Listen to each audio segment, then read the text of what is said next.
Hi, thank you for joining, everyone. My name is Leanne. I run a polyamory education page called Polyphilia, and today's live stream is about dating couples. To start, there is a live chat going on right now. It'd be great if you could put in the chat where you are watching this from and whether you are a single person looking to date a couple, if you're a couple looking to date a single, or if you're a couple looking to date another couple. I'm going to be focusing on, kind of some anecdotal experiences dating couples in like a casual context or romantic context, or kind of my experiences like with my partner interacting with other couples and, how that dynamic goes. Yeah, if you could put in the chat any questions that you have, then I can start answering them because this live stream only works if you participate in the chat and you ask me some questions, so I have some material to work with. So if you're curious about anything to do with dating couples, tell me about your situation. Tell me kind of like what you want help with, and I will do my best. Something that I want to say, like while you guys are thinking about what to ask me, is I feel like in the world of kind of non-monogamy and polyamory, there is this um, misconception that the vast majority of us are dating in like three-way relationships. In the media, thruples are probably the most common example of polyamory that you see, whether like in the news, with real people, or in like TV, right? Like with shows like You Me Her, or I don't know, like most recently, The Bastard Son, the Devil himself had a throuple. The Gossip Girl reboot had a throuple. But in reality, like those arrangements are a lot rarer than people think. Like most of the time, people date in kind of larger, complex networks called polycules, and they can take any kind of shape or size. Yeah, like today, apart from just kind of talking about like conceptions that like that people have about kind of three-way or four-way dynamics or more. I also want to get into the logistics of like what it is like to actually date a couple, like whether you are approaching this as a single person or as a couple wanting to see another couple. Once again, please pop your questions in the chat if you want to ask me something, and I will provide, kind of whatever insight, advice, resources that I can. So a bit about me. I have been polyamorous, non-monogamous, for the past 7 or 8 years. And I have been in a number of different configurations. Polyamory is always like an evolving situation. And, at the moment, I have a number of partners of kind of varying degrees of, seriousness. And there are some people that like I see, exclusively like with one of my partners. A lot of people I just kind of date separately. And, once again, there's another misconception that the vast majority of non monogamous or polyamorous people date together or like date as a couple, and that's not necessarily the case. I think that that can be like really attractive for some people, like if you're looking to introduce another person into your kind of sexual dynamic and switch things up a little bit. That can be fun for everyone involved if it's consensually negotiated and stuff. And I've done live streams before about threesomes. I've done live streams about polyamorous dating, and so I can talk about any of those topics as well. But I at the moment, like, I'm not in like a kind of like group dynamic where like everyone's dating everyone. But definitely I have shared partners with other partners, and sometimes that can create some very delicious and fun situations. Like I have a lover who is a woman who I see quite regularly, and both of us have shared friends with benefits. We have like two or three shared partners, and sometimes we meet up for three ways, and that's super fun. Yeah, I just really enjoy that dynamic sometimes. But like one-on-one time and having that quality time together is also really important. So another thing to say is that even if you and your partner are dating some like the same person, or even if you yourself are dating two people or also dating each other, it's really important for each of you to have your one-on-one time. It's really important for each of the pair bonds, like within like the larger network, to stand independently and to be nurtured individually, particularly in a romantic context, because that's kind of how intimacy is fostered, like, and two people can have a very individual dynamic that is kind of separate from, how they fit into like the wider network. Um, and so in the past, I used to kind of see a lot of couples. I would, go on various dating apps and like seek out couples who were looking to have a threesome, and I would have, negotiate what that would look like, and we would have some fun. And I actually wrote an article about it for the Field blog called "How to Be a Unicorn." So, if the Field blog could drop it in the chat, please. Basically, this article is about kind of, best practices for single people who want to date a couple. And so in there, there's lots of questions to ask yourself, and kind of, about your desires and your approach, and risks to consider as well. So yeah, like, while I'm waiting for some questions, I might just kind of go through that article and, expand on some of my points a little bit. But please, drop your questions in the chat, and, tell me a little bit more about kind of what you're looking for and any queries you have. And, we'll go from there. But let's have a look at this article actually. So I wrote this a while back, and so it's been a while since I revisited this. I wrote this in I wrote this in 2021. Can you believe this was 2 years ago? And yeah, basically, I wrote this from the angle of joining a couple for a threesome.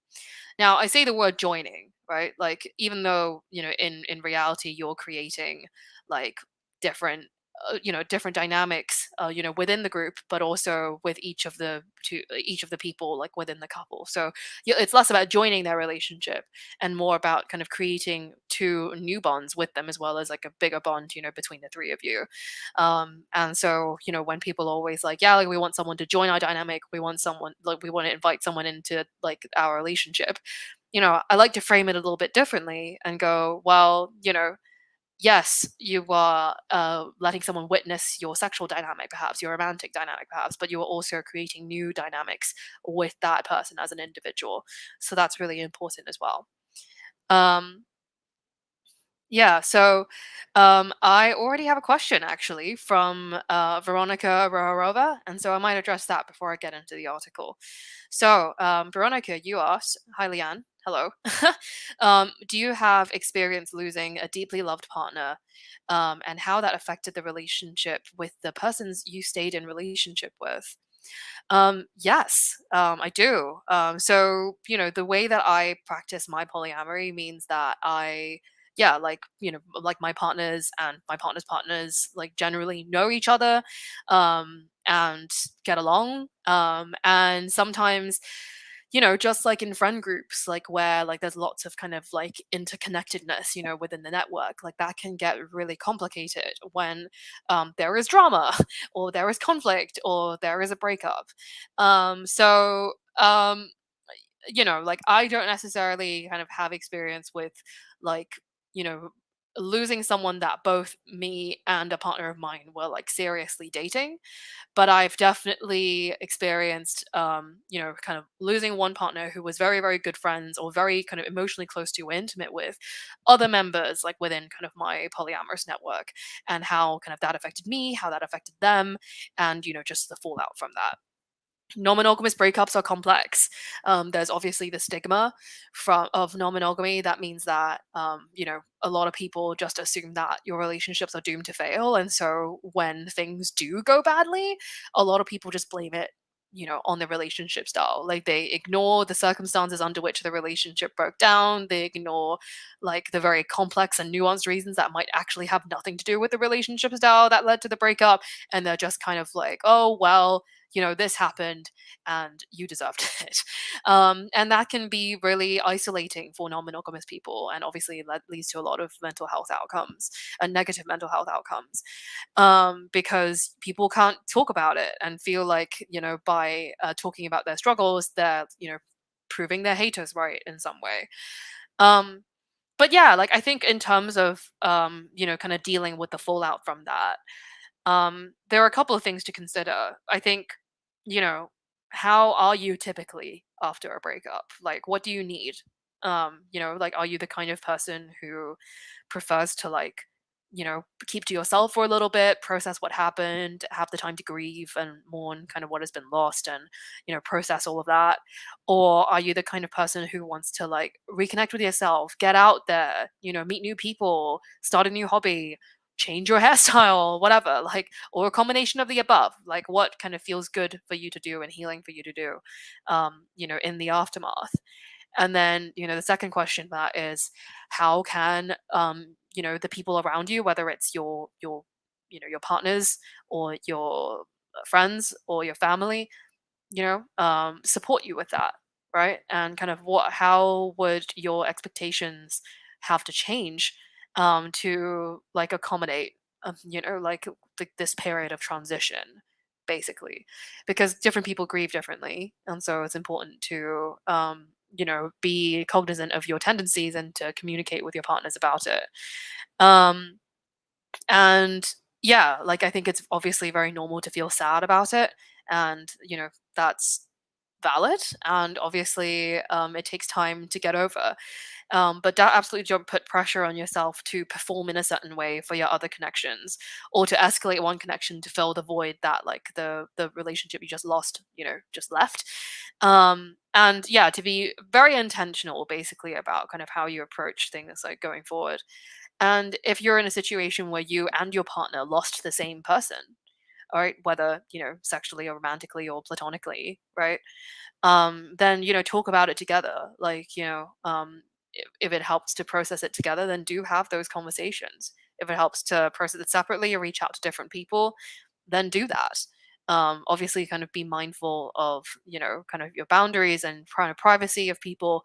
But, kind of do whatever you need to kind of heal and process and move on and hopefully, learn from the experience, because even when a relationship ends, it might feel like a failure, like in the moment, but at the end of the day, like ideally, you want to kind of take something away from that experience for you to take on and put on, like have on board, in your future dynamics. Um, I hope that helps. Because yeah, like it's rare that like when I'm talking about like polyamorous dating and stuff like that, that the first question is about kind of breakups. But I do think it is important to talk about, because people are often focused on how to make things go well, and they don't really talk about what to do when things aren't going super well, or end up just straight up not going as planned. So yeah, it's important to always have a plan in place, or to be resilient enough to bounce back when things that you don't expect happen. I do think resilience is a pretty key part of just navigating non-monogamy and life generally. So it's good to have these conversations and have good communication and prevent things from happening. But also sometimes things just don't go the way you expect, and you have to roll with the punches and be prepared for that as well. Um, so the next question is from, I hope I don't botch this, Evelina Shmelovska. Um, Very sorry if I mispronounced that. Did my best. But they ask, how often, from your experience, does it happen that the couple wants to have a threesome only to work through some of their issues, and all of this tension and unresolved issues spoil the play? And yeah, but there's a second part to this which I'll just read out, but let's just leave this first part on the screen. The second part says, which makes it really awkward. I find this to be my biggest fear about meeting a couple.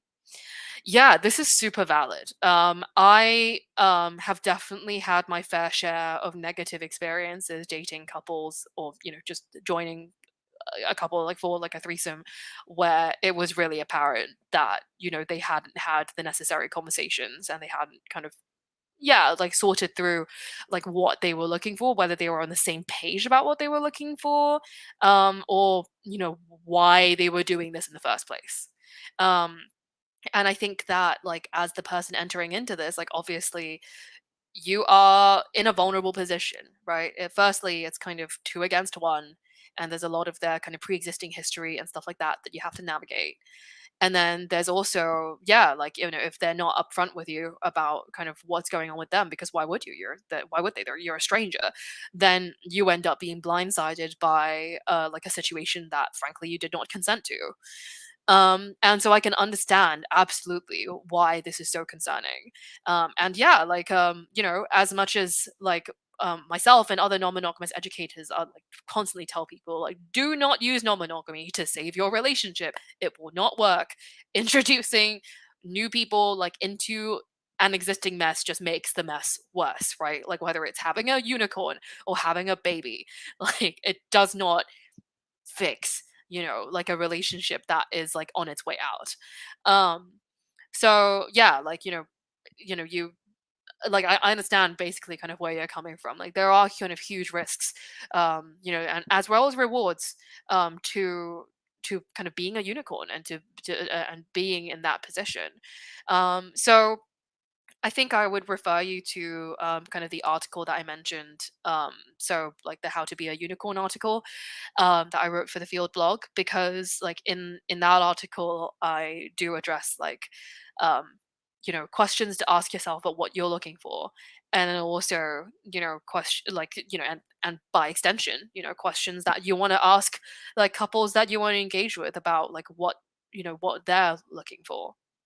And I suppose, um, in terms of kind of what I've learned from my experiences over time, I think it's probably a good idea to avoid engaging with couples who, don't make an effort to consider like your needs and desires and kind of your, vision of the situation, right? Because if they're not considering like your needs and kind of looking at like your situation, it's unlikely that they have had the conversations with each other to consider like what, the other person's kind of looking for, right?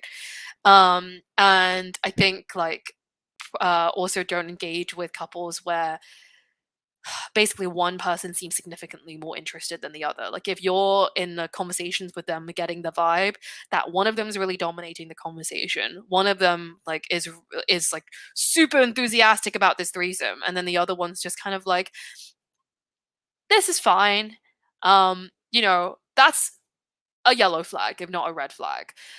Because unfortunately, like, particularly if you are seeing a couple where, one of them is a man and one of them is a woman, typically, like, the female partners, or like the, kind of the femme partners, um, are socialized to, kind of appease male partners, or like people please to an extent, right? Because like the way that women are socialized, and I know this, right? Like, um, we're taught to like accommodate others and to be, to smile and to appease others and to kind of put others before ourselves and nurture and look after others, even if it comes at personal cost. And unfortunately, this can play out in relationships where, yeah, like, someone feels like they're under pressure to have a threesome because their partner wants one, even if that's not something they're super enthusiastic about. I've even met women who pretended to be into me or pretended to be bisexual when they were either not attracted to me or literally straight, because, their boyfriend wanted to see them get off with me. Um, and that was really hard for me because, like, I never want to be in a situation where I'm kind of kissing someone and I can tell that there's kind of some resistance going on and I'm not really sure where it's coming from. Or to find out that, what I thought was a really positive experience, ended up like actually being kind of messed up. So it's something to definitely look out for, right? Like, not just what they're saying, but also kind of their body language and what they're telling you. Because yeah, like, if you don't do that, then you run the risk of perpetuating whatever harm is going on in that relationship. So yeah, like, it's complicated, absolutely. And but there are kind of like red flags and yellow flags to look out for, as well as, upfront questions that you can ask, like, hey, what happens if one of you feels jealous? How long have you been doing this for? Have you accounted for this situation? Kind of, like, how do you feel about me doing this with one person but not the like, these, like, talking through these hypotheticals and also preparing for if or when things go wrong will probably better equip you, and the people that you're engaging with, to, yeah, have a positive experience, or to talk through things if the experience does not end up being, you know, as positive as you want it to be.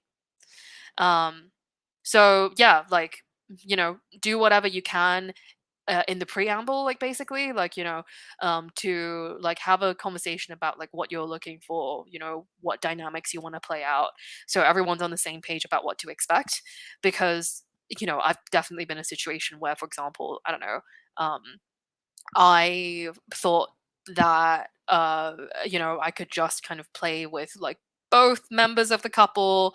But then, like I'd play with the women, for instance, and then that would be a fun time. The other person would watch and everyone would be having a nice time. But the moment I engage with like the male partner, like then feelings come up and, things get blamed on me. And so, kind of just having like those conversations beforehand and being like, kind of, how do you feel about this? Like, what do we do if feelings come up? Like, will help to avoid being kind of blindsided by stuff like that. Um, yeah. So yeah, like definitely there's always kind of awkwardness. If yeah, like if you end up in a situation that like, you weren't expecting.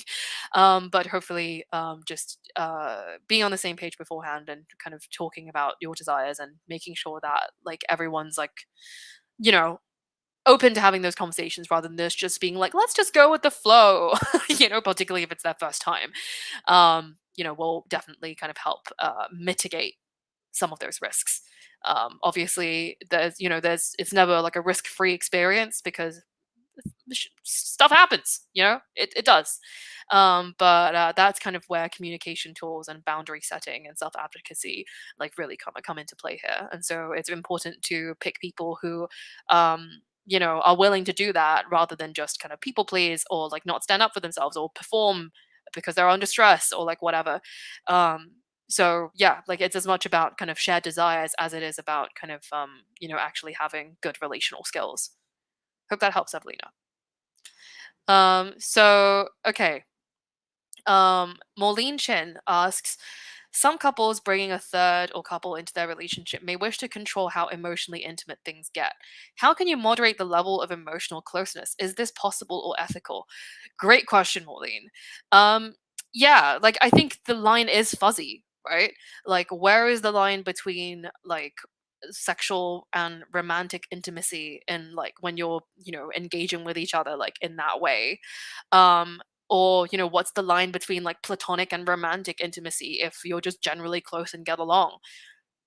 The answer is no one knows. Like it's different for everyone. It's different for every relationship, right? Like we see this in terms of like, oh, like, how do monogamous couples define cheating? Like if you have a naturally flirtatious personality, like are you cheating every time you talk to someone? Like if you're attracted to someone but don't act on it, like is that cheating? Like people don't talk about this stuff. And so obviously in a non-monogamous context, like yeah, like that gets super nebulous, particularly around stuff like feelings. And I always say as well, like, um, you can police things like, oh, like we're monogamous, therefore don't have sex with this person or something. But if it comes to emotions and intimacy, then where is the line? Like, and how do you police that? Like, how do you say like, oh, you're not allowed to fall in love with that person? Well, if it's happened already, or if it's kind of, if the attraction is happening, then like what do you do then? And like sometimes setting rules like you're not allowed to have XYZ feelings just ends up creating the incentive for someone to downplay the state of how a dynamic is developing because stuff happens. Like I think that feelings are a lot harder to police than actions. So yeah, basically what I'm trying to say is, um, I don't think it's necessarily like your responsibility to kind of moderate the emotional closeness, but I think kind of talking more about like the practicalities of like, firstly, are there any actions that you want like off the table? Because that's much more clear cut. And also, secondly, if someone is trying to moderate the level of emotional closeness, what are they trying to protect? And what are they trying to avoid? And what are they worried about happening? I think it's more useful to have a conversation about that. Um, like, um, if someone is worried, like, oh, if I feel like my, I don't know, for example, I don't want my husband getting too close to this other person because I feel like if he did that then he would leave me. How realistic is kind of that fear, and what does it say about that relationship that they feel that way? And obviously this can bring up a lot of difficult conversations and difficult feelings, but they are kind of necessary conversations to be had, between couples, and also, like if you have a stake in this as well, like if you're interacting like with a couple. um yeah, like I definitely, I've run into situations where, yeah, like I don't know, I was on a date with a couple and they were like, yeah, we're happy for us to kind of like all have sex, but you aren't allowed to kiss either of us. And I was just kind of like, I'm sorry, like I'm not down for that. Like it feels really arbitrary for me to be able to do everything else except kiss. And I would, like the kind of policing that I would have to do, is just not going to make that an enjoyable experience for me. Some other people might feel differently. Some other people might even feel turned on by the fact that, like, that they can't do this kind of one thing, but they can do everything else. Like some people can turn that into a kink. But like for me, I was like, this is not practical for me. So I think basically what I'm trying to say with that is it's okay to have boundaries if you feel like something, like a request that someone is making, is unworkable or even unreasonable for you and how you want to do things. So if you're like, I don't want, kind of my like actions to kind of be interpreted in such a way, like when I even didn't even intend that way, like say, like if I looked for a little too long at one of you and then the other person throws a fit, like I just straight up do not want to engage in this situation because that feels too nebulous for me, you know? I think it's okay to say that. And if they end up being disappointed or upset, that's not your responsibility to deal with. It's okay to just be like, I don't know how kind of possible this is kind of for me to manage. And I don't know if this is necessarily my thing to bear. Um, and yeah, so obviously I think it depends on the individual actions, but kind of in broad brushstrokes, that's the kind of stuff that I would consider. Um, yeah, I hope that helps, Pauline. So we're at the halfway point now, so I just kind of want to remind everyone that um, like after this live stream, which is an hour long, I will also be hopping into the group chat, which has been made specifically for this live stream, where I will be continuing the discussion on the Field app for another hour. So if you have more questions to ask me that I don't end up addressing in this hour, then you can ask me there in the group chat. So yeah, thank you for dropping the link. The link is in the comments right now, so in the live chat. So if you download the Field app and you join that chat, then we'll be able to continue the conversation there. Okay, so let's get to more questions. Um, Christian Island Eye asks, meet and greet before the deed. My first experience of Field was joining a couple. Their first time, very little to no talking before the deed. She loved it, not so sure about him.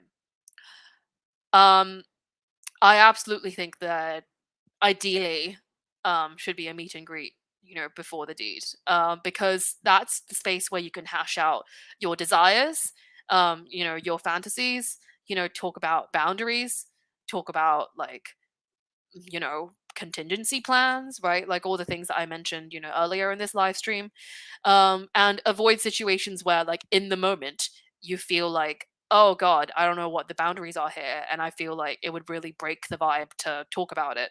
I'm not saying it's necessarily right to not talk about it in the moment. I'm just saying that, like, it's, lots of people don't bring something up in the middle of sex because it feels like it ruins the vibe. That's all I'm acknowledging. So yeah, like, and it sounds like that's kind of what happened for you, like where, coming away from that experience, you were like, yeah, like I feel like she really enjoyed it, but like, maybe like during this threesome, like there was some vibes being given off from the guy that made you unsure of how much he was enjoying things.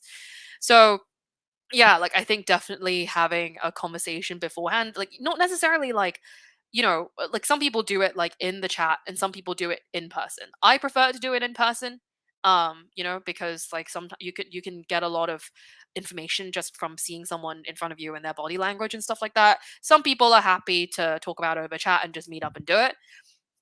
You know, people can do whatever. Um if you don't kind of want to do that for whatever reason, or you don't have the opportunity to do that for whatever reason, say like, yeah, you go to, I don't know, a sex party and you meet a couple, and then there isn't necessarily a space for you to like go aside and have like an hour long chat, like, you know, um, something that, I encourage you to do is bring up stuff in the moment, even if it feels weird, even if it feels like you're ruining the vibe. If you're like, hey, let's check in. How are you feeling? Are you having a good time? Is there anything that you want to do differently? Is there anything that you want to try? Right? Maybe not necessarily being like, hey, you seem uncomfortable. Tell me what you're feeling, because that might put someone on the spot. But yeah, like just being like, hey, is there anything that you kind of want to do next? How do you feel about what's going on? Um, you know, will probably encourage someone to kind of open up if you're getting the vibe that they're a little bit reluctant or unsure. Um, because sometimes it isn't even about like, oh, I don't feel good about this experience. Sometimes it's just like, oh, I feel really nervous, or I don't know what to do with myself, right? Like it could be any number of things. So yeah, like without kind of clarity in the moment, how are you going to know? So bring it up, ideally beforehand, right? So you can hash things out. But if you don't have that opportunity or you don't want to, bring it up during, because it's important to check in with each other and, look after each other, and to kind of also ideally check in after the fact, and talk about how things went. Even if it's a casual experience, that doesn't mean that people should be treated as disposable. So yeah, like I hope that like you end up having more kind of satisfying and more certainly consensual and enjoyable experiences, in your future encounters, Christian. Um, okay, so let's have a look. Um, Adrian Zach asks, after the deed, why is everyone referring to it as the deed? Just say like after the threesome.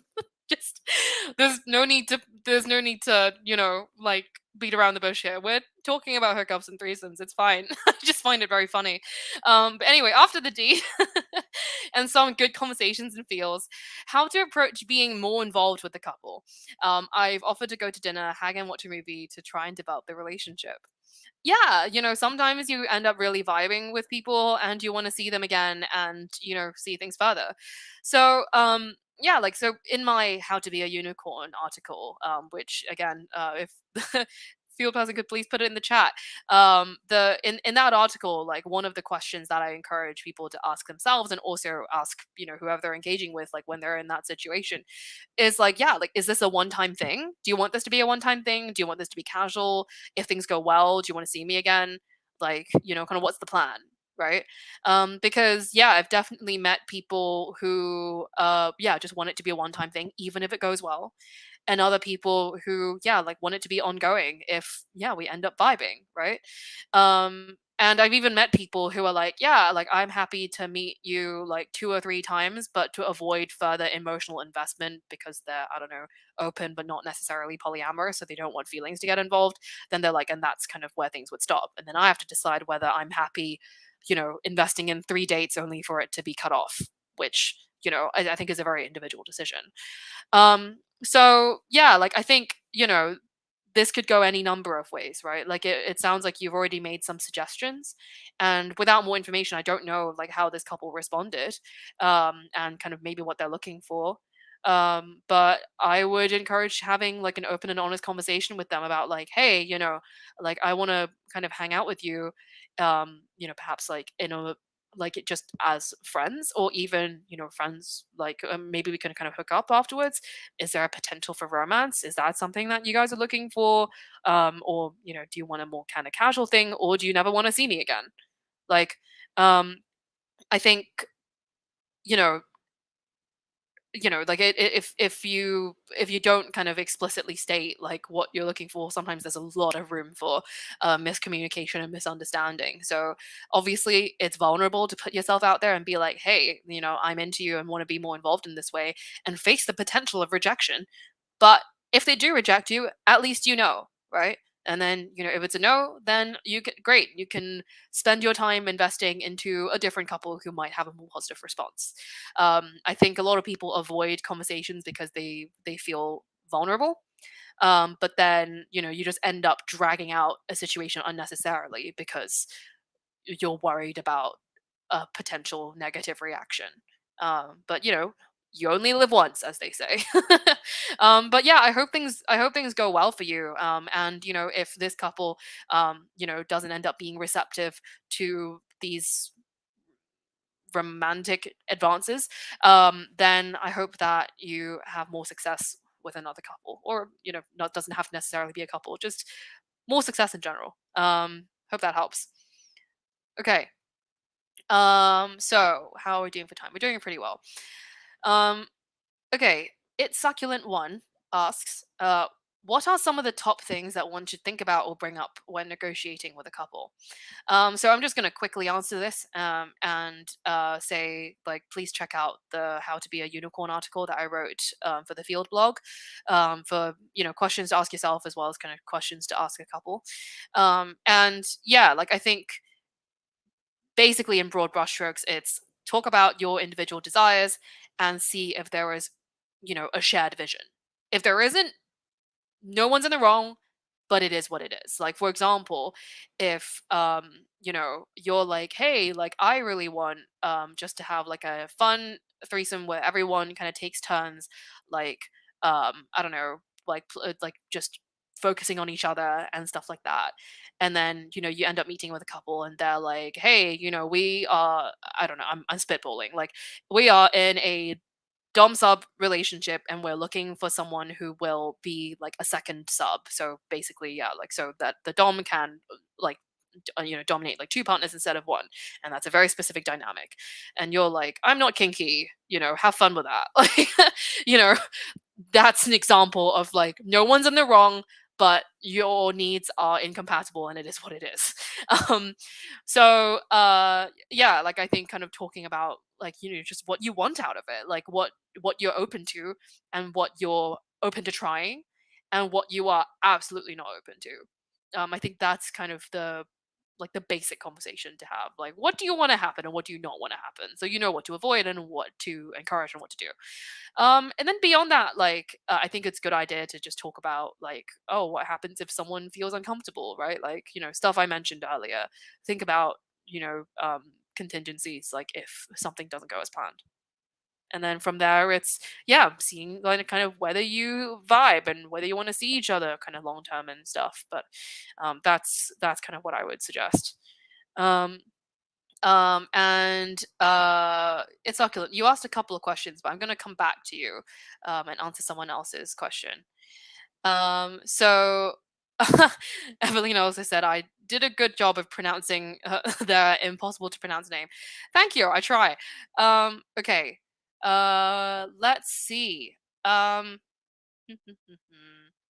Oh, Ben Fitzgerald asks, a hi from Benji and Sissy. I think that's how you pronounce it, in London and Stockholm.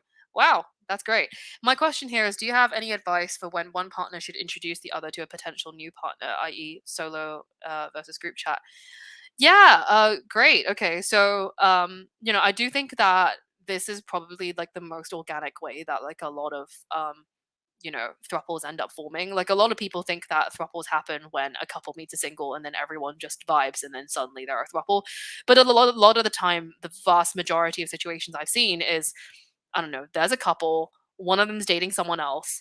At some point, the two metamors meet and they end up vibing as well, and then something just organically forms from there. So yeah, like, um I would say my answer to this is, it depends. Like, when, like, talk to the people involved here, right? Like, what what worries do they have, or anxieties do they have about meeting, their metamor, which is the term that is used in the non-monogamous community for your partner's partner. Um, so yeah, like, is there anything that they're worried about happening? Is there anything that, like, they want to talk about in particular? Like, think about, oh, do you want to just meet up as a three? Do you want your two partners to meet without you?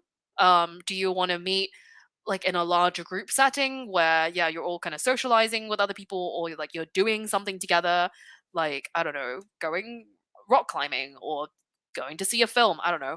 um like think about like the context under which you would like to meet, so to make it a more comfortable experience for everyone. And uh pay attention to kind of things like you know expressing affection to each of your partners in front of the other, because it's one thing to like be okay with like your partner like doing XYZ with someone, and it's quite another to be comfortable with them doing XYZ in front of you. Like different people have different feelings about that. So I think it's important to talk about boundaries when you have multiple partners, like, together. Like how do people feel about this and that? And kind of what are your expectations like for that interaction?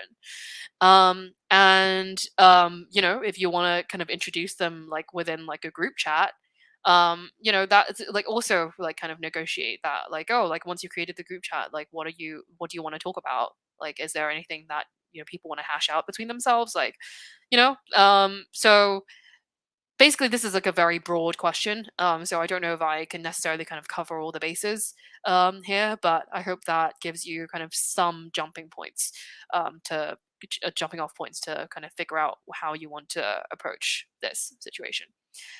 Okay.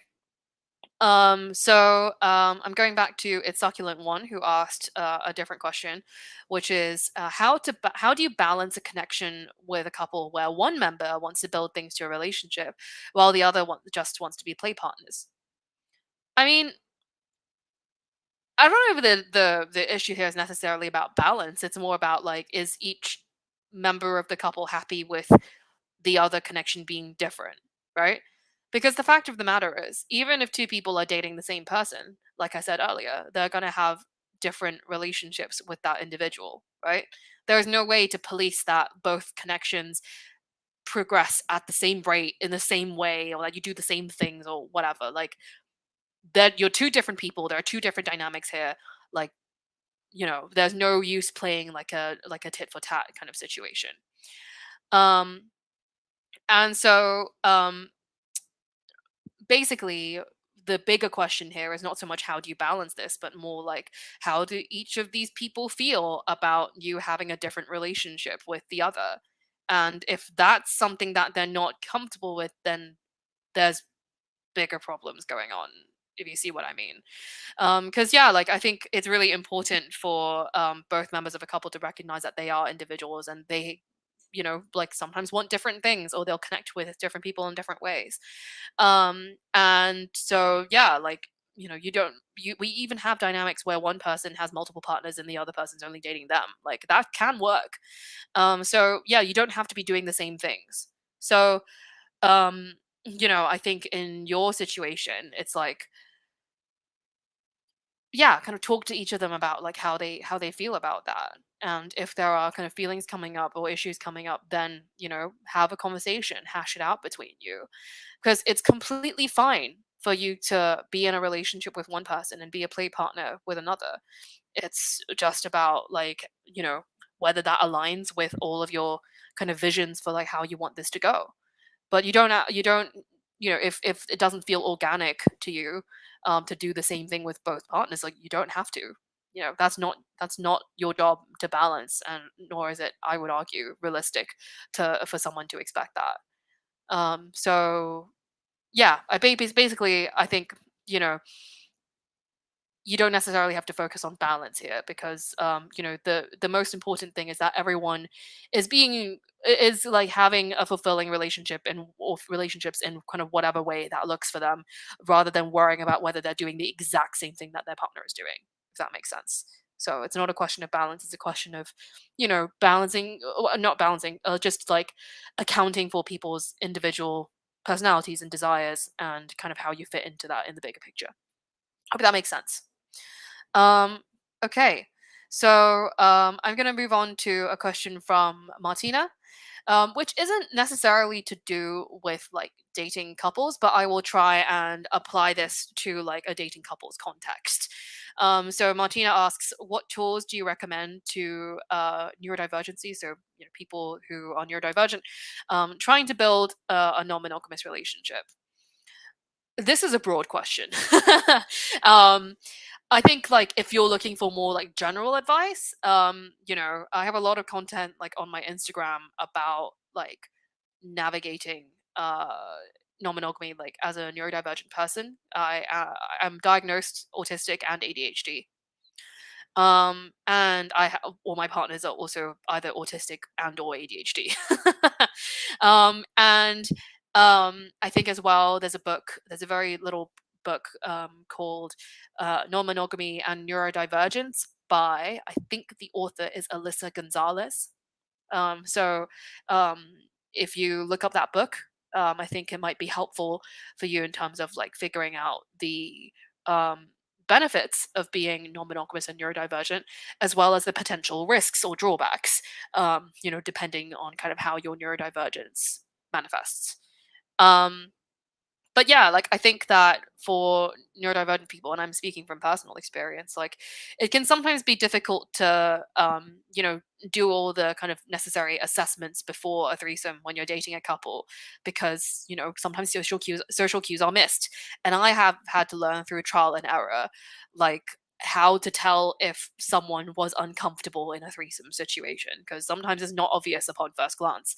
And sometimes I'd ask someone like, "Hey, are you having a good time?" And they'd be like, "Yeah, I'm having a great time," but something about their body language would be slightly off, and I would miss that because I'm autistic.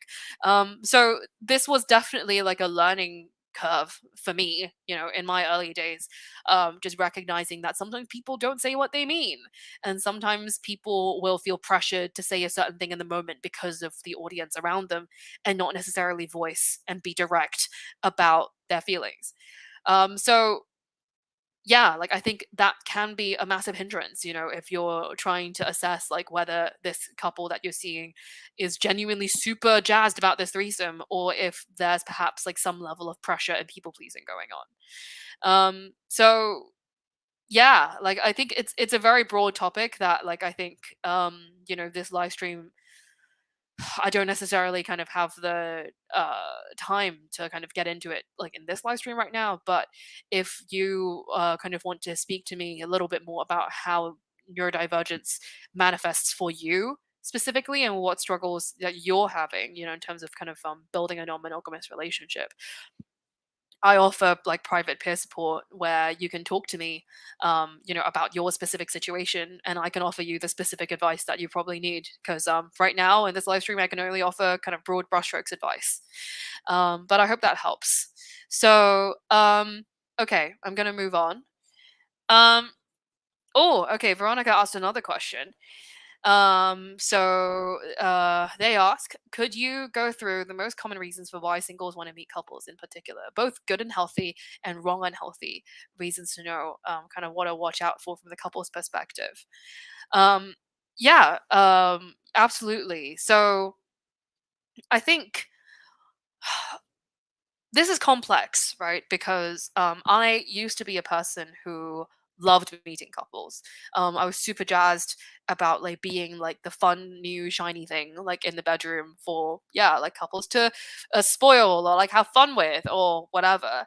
But that is something that I'm not interested anymore in doing. I did it for like a year or two, like when I was at university, and as I've kind of progressed on my non-monogamous journey, I did eventually get tired of it, because a lot of the time, the people I'd be seeing were either new to it, and therefore I had to kind of coach them and take on a lot of emotional labor in doing so, only for things to still get blown up in my face. Or, even if a couple had been doing something for a very long time, they weren't necessarily cognizant of the risks that the unicorn was taking on, and so would not be particularly considerate towards me. So, as I've already stated in this live stream, there's a lot of things to think about. There's a lot of potential risks. And I've had a good balance of really positive experiences and also really negative experiences. It can be hit and miss depending on kind of how you handle the situation. And even if you think of all the things, sometimes stuff still goes wrong.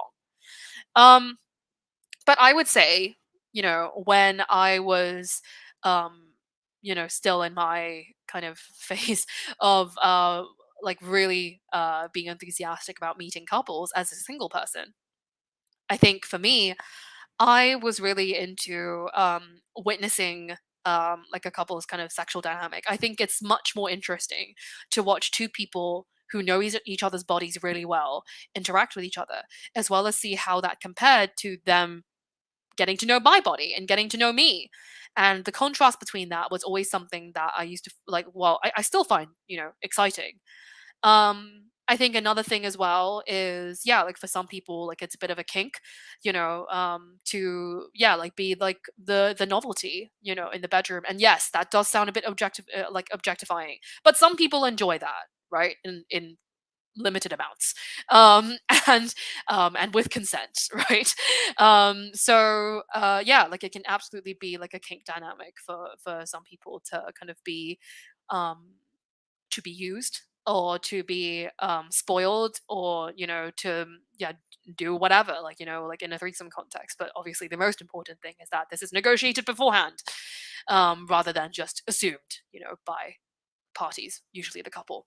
um and kind of what other reasons, like I think it can be um just really interesting as well to get to know a relationship as well as two individual people, right? Like, how did you meet? What cute stories do you have, like from your relationship together? What are your future plans? Like, I think is really fascinating to see, to be able to witness the dynamic between two people, as well as to get to know each of them as individuals. And I think as well, you know, as vulnerable as you are, like as the unicorn entering into this dynamic, they are also vulnerable. They, particularly if it's their first time, they are opening up kind of and letting someone else kind of witness their sexual dynamic or their romantic dynamic or whatever. And that's a really scary experience. And so, like I think there have been situations where I was able to have like a really lovely positive experience, like with a couple who are having a threesome for the first time. Like maybe, I've had sex with couples where like the woman had never slept with another woman before, and to be able to share in her exploration of her queerness for the first time and have her partner be witness to that joy and that self-discovery was really powerful. And I felt honored to be in that position, to be that person who provided that experience for them. Like it was a rush. Absolutely. Like, and obviously, now, like as I'm, I guess, like more experienced, and also because I started kind of doing polyamory education like as a living, I have less time and energy these days to do education and coaching and stuff like that in my personal life as well, which is why I made a personal choice not to date people who are new to non-monogamy. Lots of people still do. But because of just my specific situation, like things have changed a little bit for me. But yeah, like there's lots of really good reasons why a single person might want to see a couple despite the risks. Um, and I think like wrong or unhealthy reasons, I don't know. I think kind of same reasons why like anyone kind of might put themselves into like a sexual situation that they don't necessarily desire, which can be complex, like a wide, complex, ranging amount of reasons. I wouldn't necessarily. I would say like a more common reason that is perhaps not advisable for a single to date a couple is if they really specifically want to sleep with one member of the couple, but not the other. But because the couple come as a pair, then the single's like, well, I guess I can tolerate the person I'm not that attracted to because I want to sleep with that person, which, becomes really obvious in the bedroom. Like I think like if you are like a unicorn and you're approaching dating a couple, it's really important to see like, are both members enthusiastic about this arrangement? If you are in the couple, yeah, it's also really important to assess like is the third person that we are interacting with seeming equally enthusiastic about both of us, and that can be really hard to discern in some situations. Because yeah, like that's the issue with kind of coming as a pair. You don't quite know like whether someone would, have chosen to sleep with you if you were separate individuals. That's the risk, when it comes to, being on the couple end of things. Like I will freely admit that I've definitely been in situations where I was really into one half the couple and the other was fine. I wasn't like not attracted to them, but I was like not as enthusiastic about them. And unfortunately it kind of became apparent in kind of in terms of like how we ended up interacting in the bedroom, and that was not a great time for anyone involved, right? So I've learned from those experiences as well, like, and now like I won't enter into a situation where like if I'm expected to play with everyone there without being absolutely sure that I do genuinely enthusiastically want to engage with everyone there. So yeah, I hope that helps, Veronica. So yeah, like, okay, I'm just kind of looking at the time now. We have 5 minutes left. So if anyone wants to ask maybe one or two more questions about the topic of dating couples, then I can get on that and then we can continue the discussion in the group chat. So once again, friendly reminder that in about 5 minutes time this live stream will be closed, and I will be hopping onto the Field app and continuing this discussion in the group chat that was created for this live stream. But yeah, like like I said earlier, if any of you have more questions that you want to discuss with me in private rather than like in the kind of forum, like in the group chat, you can check out my Instagram at polyphilia blog. My kind of handle is down here. And I offer kind of private peer support for individuals, couples, and groups. So you can, speak with me privately if you are in a specific situation that you want specific advice on. I've been doing this for nearly 3 years now, and I've worked with people, in over 30 countries. And yeah, definitely seen a lot of patterns kind of crop up like in these situations, and so hopefully I can help you with yours too. So yeah, and once again, for everyone who's watching this live stream, I really, really, really recommend you read my article, How to Be a Unicorn, which does address a lot of the things that I talked about in this live stream and then some. And yeah, like I think that a lot of people aren't necessarily equipped with this knowledge, or maybe they don't know what they don't know. Well, they just want to have a threesome, they just want to have fun time, but they're not necessarily thinking about the risks or the consequences, or the things to discuss, and that can lead to less than ideal situations for people. So yeah, I think for couples as well, it's really important that you not just kind of consider each other, like within your relationship, but also consider if you like kind of what you're looking for and what you're putting out there, and how likely is it that someone will agree to that arrangement and find that arrangement comfortable for them, right? Like I've definitely met couples who have like really overly restrictive requirements on what they're looking for from a unicorn, and I'm just like, good luck to them in terms of kind of finding their dream person, because that is a laundry list of requirements.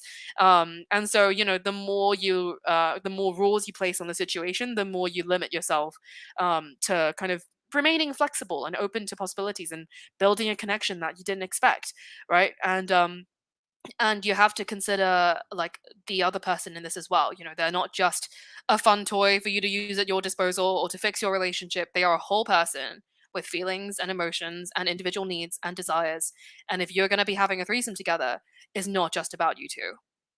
So, like I think kind of my unicorn article does speak from the perspective of someone who is a unicorn, but I hope that even if you are in a couple, that you read that article as well, and think about, the risks that your hypothetical future third person might be taking on when they engage with you.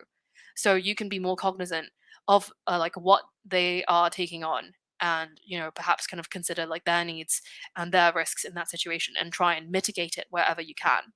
um, and definitely something helpful to Google is couple privilege.